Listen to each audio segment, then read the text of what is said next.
At East Tennessee Children's Hospital, we know that time is precious, but some times are better than others. That's why we have 4 urgent care facilities with pediatric experts ready to get you back to better in no time. Well, thanks for checking in with your evening weather update at 6 o'clock on our February 15th, Saturday. And it's been a soggy day around East Tennessee, especially across the Tennessee-Kentucky border, where we continue to have widespread flash flood concerns here this evening.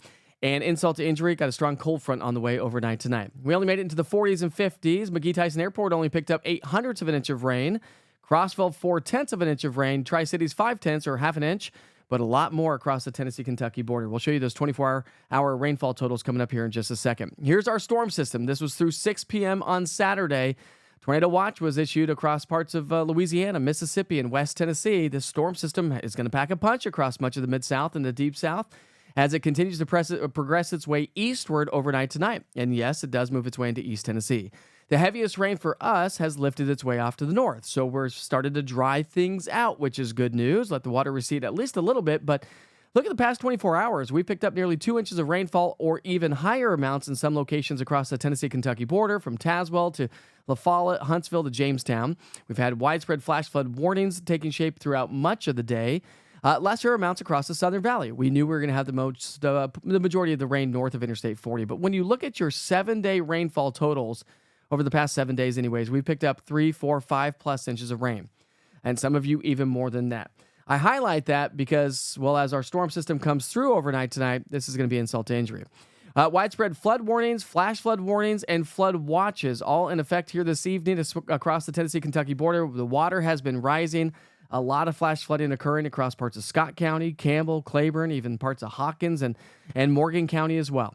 Severe weather outlook. We've been talking about this all day long. The greatest risk for severe weather is going to be back to our west and middle Tennessee, West Tennessee. But again, it extends all the way across the Cumberland Plateau. I just think that this storm system is going to lose its energy as it moves its way on through. Could we see some isolated strong thunderstorms? Sure.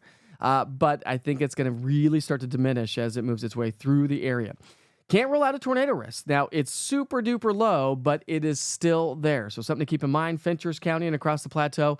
As you head off to bed tonight or this evening, make sure you have a way to receive weather information and alerts from the National Weather Service.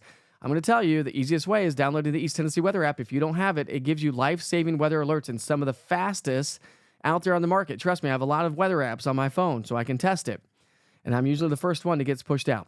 Severe wind outlook. Damaging winds are going to be the main threat with any of the storms that come on through. Isolated tornado can't be ruled out, but flash flooding is going to be the greatest risk as we continue to see incredible amounts of convective rain coming on through.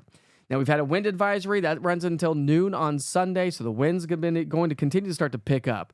It's been relatively light throughout most of the day, but as the cold front approaches, the wind's going to start cranking, and the National Weather Service has issued a high wind warning for the mountains of East Tennessee. The winds are going to be cranking overnight tonight and even through the day tomorrow as they'll shift from the southwest to the northwest on into our Sunday. That's going to usher in much colder air, and you'll feel a difference. You'll need those winter coats throughout the day tomorrow. Here's our timeline. 7 o'clock here tonight. Let's pick up our future cast as we run you through the midnight hour. Again, storm system's off to our west. Anytime after midnight, it starts to slide its way on through. Right there between about midnight and 2 a.m. Eastern time, so 11 and 1 a.m. Central time. It's about the time frame that it could be entering the plateau, give or take about an hour or so. And then it's going to race its way into the Central Valley. Still could have some pretty good thunderstorms right around 4 o'clock in the morning, but then it's going to race its way on out. Heavy rain by 7 across, say the Tri-Cities area, North Carolina, and then it moves its way on out. Northwesterly flow sets up shop, and some snow showers may be developing with some instability snow showers anyways throughout the day on Sunday. So additional rainfall totals. This is model guidance. Of course, with convective thunderstorms, you can get a lot more, but the general idea, a half an inch to maybe an additional inch to inch and a half of rain can't be ruled out. Here's your snowfall forecast for the day tomorrow. How much are we going to get? Not much. Now, we will see falling temperatures, and yeah, some of you are going to see some snow showers falling throughout the day. Some light snow showers, a few flurries across the plateau, maybe less than about a half an inch or less in some locations, but again, it's during peak heat of the day. Sun angle is a little bit on the higher side. Plus, it's the middle of February, so even a little bit higher of a sun angle. So not expecting any major concerns whatsoever. We may see about 1 to 2 inches of snow across the highest peaks of the Smokies. So this evening, temperatures have been in the 40s and 50s. Well, we've been in the 40s. We're climbing And even by sunrise tomorrow morning, we should still be in the 40s and low 50s. But look at those temperatures. They're going to come tanking down throughout the day tomorrow. Cold air advection, colder air moving its way into East Tennessee.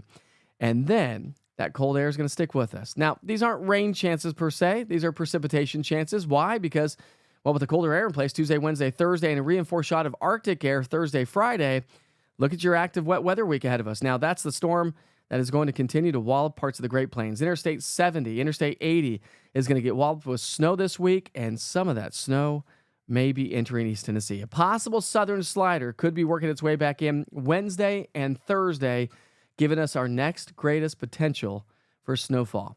So I'm not putting out snowfall totals yet. Let's get through these storms. We'll talk more details on Sunday, and of course, as we get into the start of next week.